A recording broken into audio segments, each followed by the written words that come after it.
This video from 2013 has 2.5 million views, and yet it's straight up wrong. Can you imagine how many gamers for all these years we convinced RAM speed didn't matter? We now know it does matter. But here's a question for you. When did RAM speed start to matter? Were we wrong before? Or did something change since babyface Linus was still using Windows 7? And if so, what? I can tell you nothing changes about these segues to our sponsor. iFixit. For repairs on the go, iFixit has you covered. Find out more about the ultra portable Minnow and Moray sets and how they can make your repairs easier at the end of the video.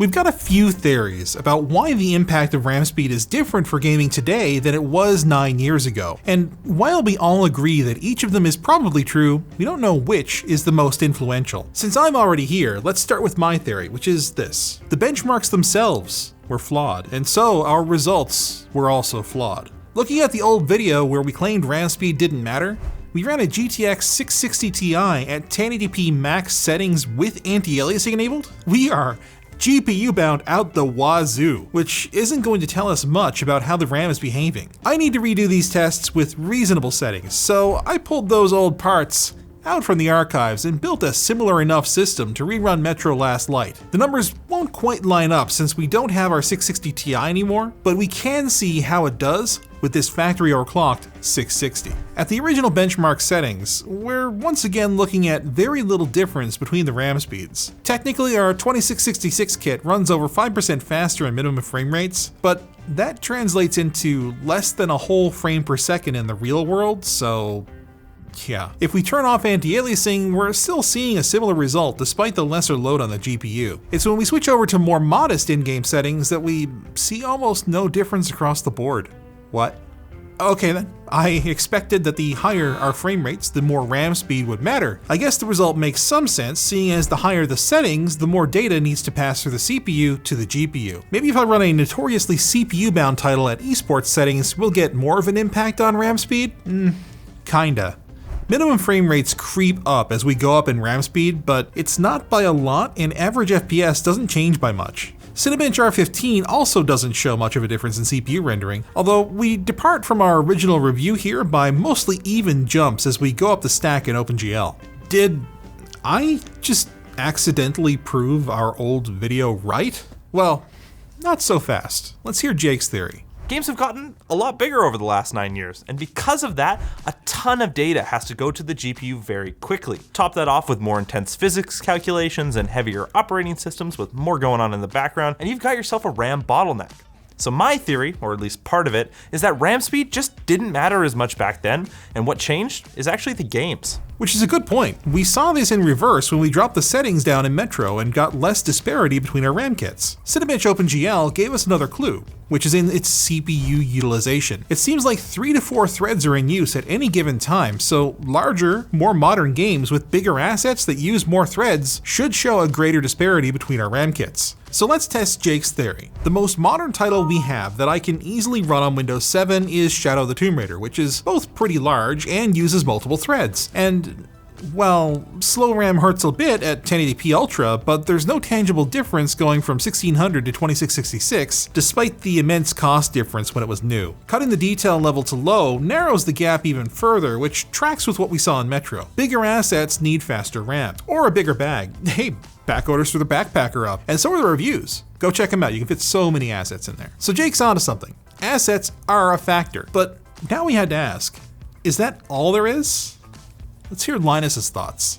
Since we made that video, GPUs have gotten ridiculously powerful. Even just 3 years later, we went from a GTX 660 with 2 gigs of RAM and an anemic processor to the 1060, a mid-range GPU that had up to 6 gigabytes of VRAM, not to mention that it was much more powerful. So my theory is that as GPUs have gotten more and more powerful, they've also become more and more demanding on the rest of your system, whether we're talking about PCI Express slot bandwidth or, you got it, system memory bandwidth. This is probably the most obvious difference between our old test setup and today's, so let's test that. I slotted an RTX 2080 Ti into the old bench in place of the GTX 660, and oh boy, does it ever make a difference. Not just that it's so much faster than the 660, but we finally see scaling between our memory speeds. The difference in Metro is at minimum about 5% going from 1600 to 2666, and the absolute chasm between 800 and 1600 is staggering. Shadow the Tomb Raider similarly slams the slow memory and gives the fast stuff a roughly 10 to 12% advantage over the typical frequency back in the day. CSGO, despite being notoriously CPU bound, is ironically less sensitive here, perhaps due to the settings or those old assets, with the biggest difference being in average frame rate. So Linus was onto something here. But there's a twist. Cinebench again doesn't seem to care until we boot up the OpenGL test, where we get similar scaling to the GTX 660. That test must be CPU limited, since we've removed all the other variables, which is where Alex's theory comes into play. Since 2013, CPUs have gotten bonkers fast. We've gone from dual cores being fine and quad cores being high end, and they couldn't even break 4 gigahertz. Now quad cores are low end, and we're easily pushing past 5 gigahertz on 8 core processors. It's crazy. Plus, CPUs have gotten way faster in terms of IPC, and they have way bigger caches. Keeping that many cores fed means you need faster RAM. So my theory is that in 2013, we simply didn't have enough cores and general CPU speed for RAM speed to really make a difference. Another good point. And to illustrate it, I've taken our modern Core i9 12900K and tweaked its DDR5 to be as slow as possible. Yes, that says DDR5 1600. It benchmarks close to, but is still a little bit faster than the DDR3 1600 on our old bench, but with about 2.5 times the latency. It's as close to apples as we'll get, and we'll have the bench's parts linked down below. With the RTX 2080 Ti, the difference RAM speed makes is material in Metro, but it's not as major as you might think at less than 10% going from DDR3 to DDR5. And that carries over to CSGO too. And again, there's virtually no difference in Cinebench whatsoever. We need something more modern to really see the difference here, so I fired up F1 2021 and Far Cry 6 with and without HD textures, and yeah, the difference between 1600 and 6000 is incredible, especially in Far Cry 6 where we're looking at upwards of 50%. But something magical happens when we look at the numbers for 4800 megatransfers per second RAM versus 6000. Look at that. Does it remind you of something? Yeah, it's more or less in that 0 to 5% range, just like our old bench tests. This time, the 2080 Ti is the bottleneck. There's always something, isn't there? For the sake of completeness, when we pair the GTX 660 with the modern system, it's predictably GPU bound in every scenario except CSGO, where the extra RAM speed did help pretty significantly in both minimum and average frame rates. With all the testing done, it's time to answer the question. What changed? Our old testing methodology didn't actually end up playing a major role. In fact, it turns out that, anti-aliasing aside, running games at higher quality is a good benchmark for testing RAM speed. Software, on the other hand, did in fact change things, sometimes dramatically, but only to a point. If your CPU and GPU are being properly fed and fully utilized, it becomes a question of how fast that hardware is rather than how fast the RAM is. And if they aren't being fully utilized, then faster RAM will nudge them closer to peak performance. That means that faster memory today may or may not significantly improve performance depending on the application and your hardware. But later on down the road, when you upgrade your GPU, you'll be bottlenecked far less if you have faster RAM. In other words, our old video wasn't technically wrong, but there's far more to the story than we understood back then, and almost certainly more that we didn't uncover today.